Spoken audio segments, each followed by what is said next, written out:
Hello, my name is Raymond Arturo Perez, and this year I had the pleasure of returning to Tu Cuentas CINE Youth Fest as the host of the Cafecitos, our film chats, in this year's film festival. Tu Cuentas is an online film festival spotlighting Latino filmmakers ages 16 to 26. If you missed any of our great conversations this week, I encourage you to go to cineyouthfest.org and check it out. While you're there, grab some popcorn, a little something to sip on, and enjoy our top 10 finalists. This Friday, we reveal our grand prize winner. But today, we've reached the final cafecito of this year, all powered by HITN TV, which this past weekend celebrated 3 Emmy wins. Congrats to the HITN TV family. Today, we have an actress, a singer, a songwriter, an activist, a producer, and now a writer and director. She's been an inspiration on and off screen. It's her directorial debut that we're celebrating today. The title of the film is Diario, Mujer y Café. She writes, produces, and directs this film that is a love letter to Puerto Rico and to the resilience, humor, and strength of women everywhere in a film about friendship and following your dreams. We have a lot to chat about and so little time, so I'll bring Roselyn Sánchez on right now. ¿Estamos? I think we're there. Yes. Hello. Hola, ¿cómo estás? Bien, ¿y tú? Muy bien, gracias. First and foremost, I just want to say thank you for taking the time to join us today, and congratulations on your directorial debut. Thank you. I'm excited. Very happy. It's been a lot of work. We're happy. Well, I have many questions. One of the ones I've been asking a lot of folks this year is about career longevity, which you're no stranger to. How have you managed to keep a career going in the film and television industry? And for emerging artists watching right now, what advice do you have for them along their journey? Oh my goodness. Consistency and simply not giving up. I think the longevity comes with you understanding that all the no's that you're going to get are not personal, that it is part of the game, that you have to go through the motions of, there's different levels for any performer. You get a casting, you do a pre-read, and then a casting director might move you on for a callback, and then you go to producers, and then you go to director. If it's TV, you have to have approval from studio and network and executives and showrunner. It's a whole list that you have to go through, and 8 out of 10 times it's not going to move forward. So you have to understand it's not personal. It has nothing to do with you, with your talent, capabilities. Is simply you don't know, you never know what they're looking for. They might be looking for something and then they change their minds. And it's about just knowing I believe in myself. I have a clear vision. It is part of the rejection, is part of the game. But I'm just going to continue, educating myself, going to school, learning about my craft, and knocking on those doors. And when it doesn't open, you move on to the next one. And today we're here to celebrate your directorial debut. I wanted to ask you, you write, direct, and produce this film. What inspired you to go behind the camera and create this love letter to Puerto Rico? Many things. Listen, I've been doing this for so long. I've been in front of the camera for so many years. And then there's a point, and because the business is so difficult nowadays, it's everything, the TV business, movie business, it's the work is minimal. After the strike, the business hasn't been able to recover. I'm sorry. So you have to constantly think about ways of reinventing yourself. And I've been wanting to direct for a long time. I just didn't have the guts to do it, only because I didn't educate myself. I didn't go to school to be a director. So I was way too insecure at the moment. How am I going to communicate with a director of photography? How am I going to do that? And then because of experience and just talking to people and my desire to expand, and I don't want to be an actress for the rest of my life. I will do it as long as God allows me to. But I also want to expand and be able to create other ways of staying in the business. So I think directing was what is natural for me. People would tell me for years, you need to direct. You have an incredible eye. You're so good with talent. Direct. And I was like, but I don't know how to do it. And then I realized after talking to two people, Edward James Olmos, tres personas de Miami Chir y otro amigo mío de la industria, that they said, you just need to tell your story. You know, it's up to the DP. Just surround yourself with people that are better than you when it comes to all the technical stuff, and they will elevate your work. Just tell your story. And I was like, you know what? That I can do. So I did it.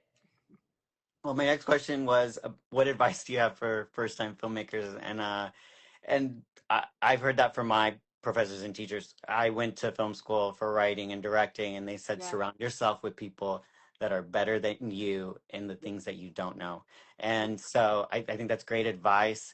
Is there any like specific challenge that you didn't anticipate that made you grow, that you want to share with us?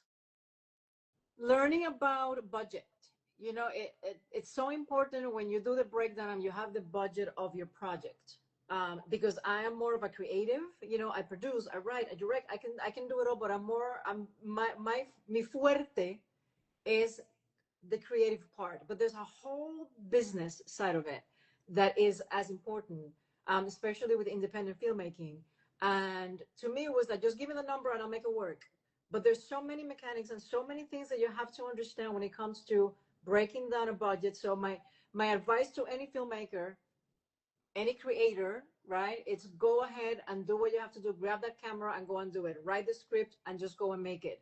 But learn about the numbers. Learn about the numbers so you don't get into trouble, and the importance of maybe securing distribution before you even start. So you have the safety blanket. You know, there's so much stuff when it comes to independent filmmaking. And that's one thing that I was like, I'm in Puerto Rico and filming.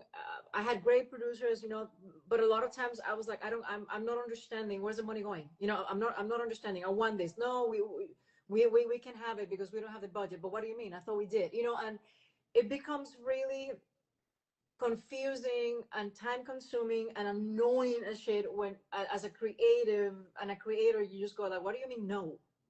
Mm-hmm. And I think a lot of it has to do because if you don't understand the numbers, it's a problem, you know? Absolutely.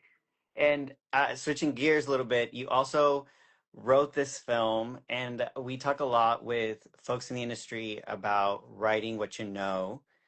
How has your journey and your life influenced the themes of friendship and empowerment in this film?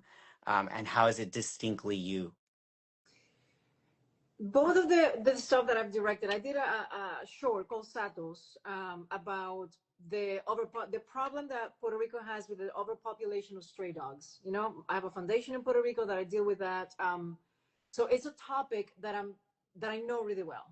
So I was like, I want to be able. My first film, I wanted to be about bringing awareness about something that is very dear to my heart. That's why it's so beautiful, because I understood the assignment. And I said, I'm going to do it about 3 families from Puerto Rico and how a dog shelter is a common denominator. It was easy for me to write about a woman that is struggling with fertility. I went through that. It was easy to me to write about a dog shelter. I visit them. I help them. So yeah, I think at the beginning it's very important to write about things that are familiar to you. And when it comes to Diario, Mujer y Café, I have my core. I have so many. I'm so blessed to have so many good girlfriends. You know, so many female friends. But I also have my tikis that I've known since I'm in 7th grade in Colegio Espíritu Santo in Puerto Rico. So I'm like, you know what? It's easy to me to write about women that have known each other for so long. Now they're in their 40s, their 50s, and they're all so different, and they have una maleta llena de experiencias, you know, that when we get together is like 4 different encyclopedias, you know? Like, and we're so different from each other. And I said, there's something very valuable about doing a movie that I'm showcasing Puerto Rico as a 5th protagonist, that I can invite people to visit the island that is just gorgeous, and doing it through the lens of comedy and women, and just tell a very, very cool story that, again, I understood because I am part of the demographic. I'm also a tiki. I have those friends. And now going into producing the film, you talked a little bit about budgeting. I'm curious, how did you go about assembling the cast? What was that process like? And how did you build the chemistry between Las Tiki Tikis? Yeah, it was a long process. The movie, it was almost 6 years in the making. So a lot of cast came and went.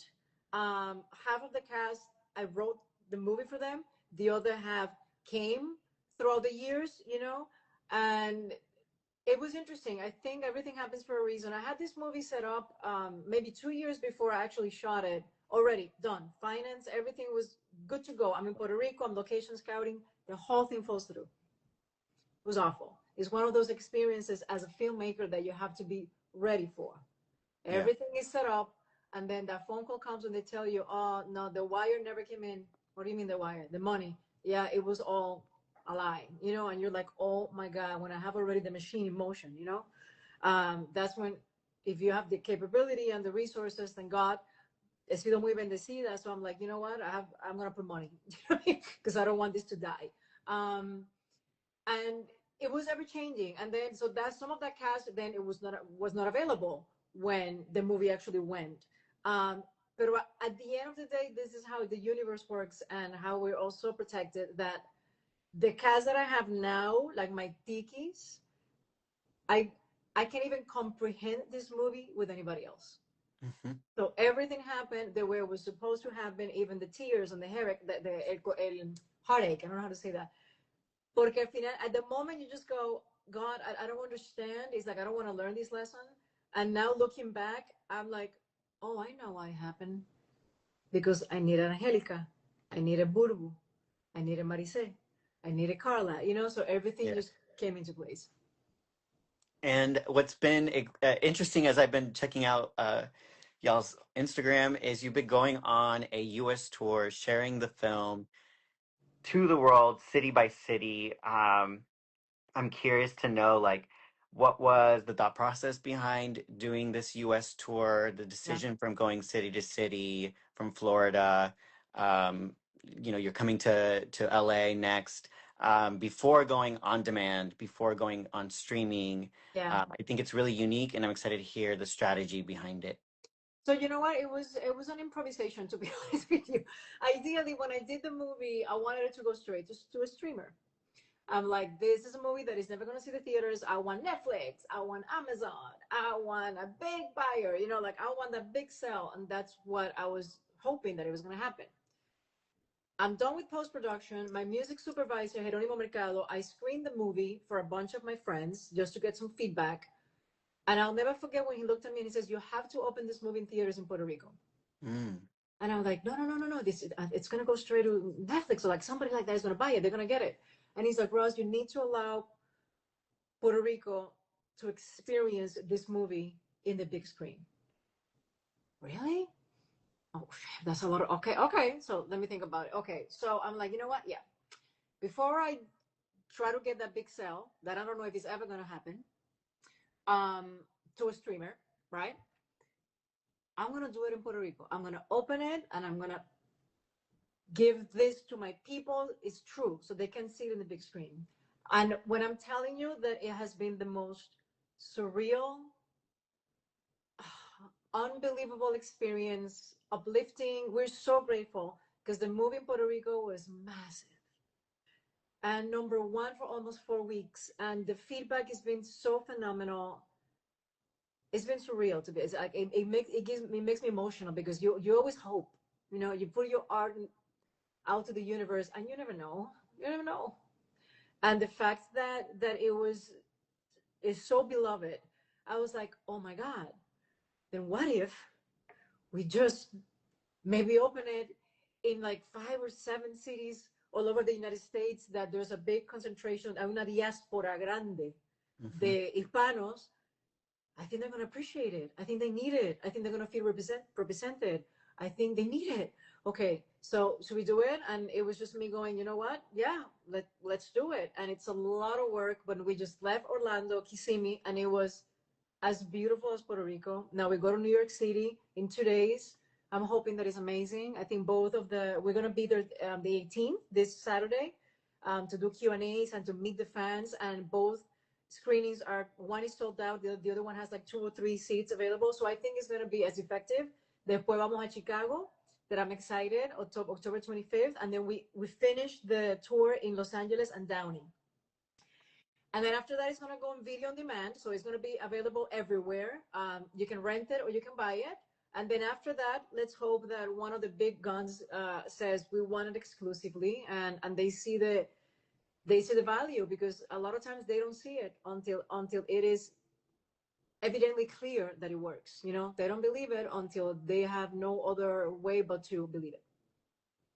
Well, I think it's amazing, improv or not. I think it's important to see our films with its rich diversity on the big screen with community, with people, you know, in seats. So it's really awesome. I can't wait to see it in LA. And now that your first film is out, your first feature, you've talked about your takeaways, but how has this experience shaped what's next for you in creating stories?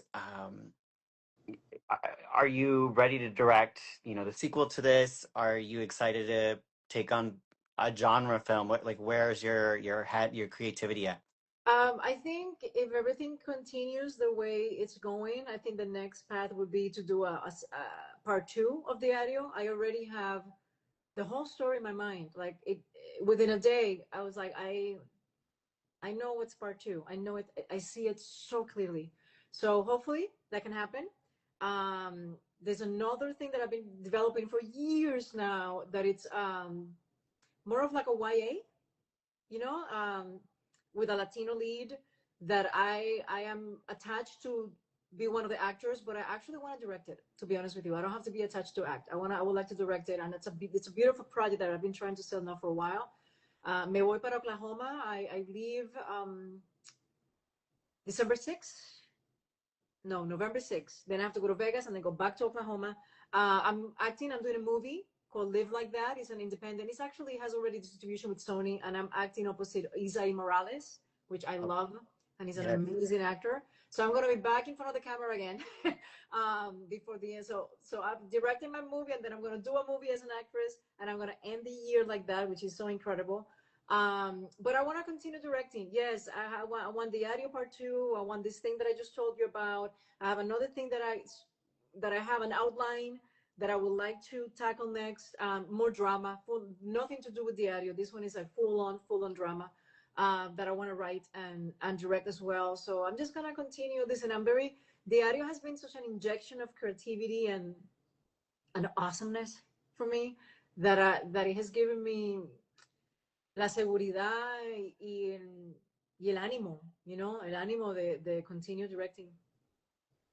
And for folks that haven't seen the film, or even you having gone to see these films with audiences, what's the message that you're hoping folks take away from seeing this story of these four women? I want them, listen, it's a dramatic comedy, una comedia dramática. First, I want people to be like, what a beautiful place. I want to visit Puerto Rico. Then I want women, because this is a movie that the demo is for, it's a girls' play, right? It doesn't mean that guys are not going to enjoy it. I promise you, the guys are going to laugh a lot. But it's about community and about friendship and empowerment and understanding that people come and go in your life, but when you have that true core of friends that have known you your whole life, you have to cultivarlo. You know, you have to make sure that you continue that relationship, because they really have your back. You know, and you can fight and you can have differences, and you can even have different political views. You know, and you can see the world completely different.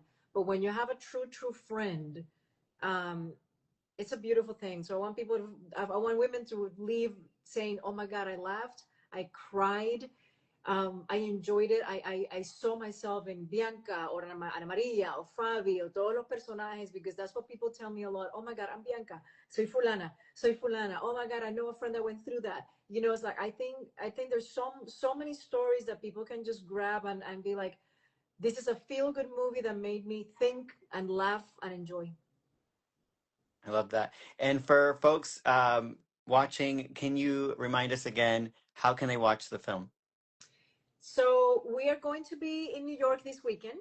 It's going to be at the Looking Cinemas on 57th Street from the 17th, October 17th. It's only a week. It's a week engagement in each theater. Starts the 17th. The 18th, we're going to be there. The Tikis and myself, we're going to be there for the 2 screenings.